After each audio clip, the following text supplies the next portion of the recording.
వీళ్ళని అక్కడక్కడ పట్టుకుని ఇవాళ మొదటి వ్యాన్ పూర్తిగా భగవద్గీతను మరిమర్చిలాగా హిందూ ధర్మాన్ని నాశనం చేసేలాగా వీళ్ళు జ్ఞానగంగా హిందూ ధర్మం గొప్పది అలాగే ప్రింట్ చేసేసి చూశారు కదా HR 69C4109 అంటే ఇది ఏ రాష్ట్రంలో ఒకసారి ఆలోచించుకోండి.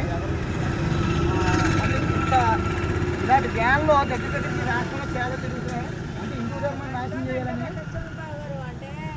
వీళ్ళ వెనకాల పెద్ద మాఫియా లేకపోతే హిందూ ధర్మానికి సంబంధించి భగవద్గీత దొంగ భగవద్గీత బుక్స్ పంచి పెడుతున్నారంటే కొన్నాళ్ళకి భగవద్గీత ఉండకూడదు. అంటే మన ధర్మానికి సంబంధించిన హిందూ గ్రంథాలన్నీ వక్రీకరించాలి అని ఇప్పటికే మన ధర్మంపై అనేక దాడులు జరుగుతాయి. దేవాలయాలు దేవీ దేవతల విగ్రహాలు తగలబెట్టినారు, పెద్ద పెద్ద రథాలను తగలబెట్టారు, మనం అన్నీ చూస్తున్నాం.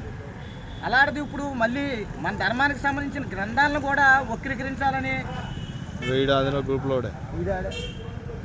వక్రీకరించాలని ఇక చూశారు కదా. ఏ భయ్యా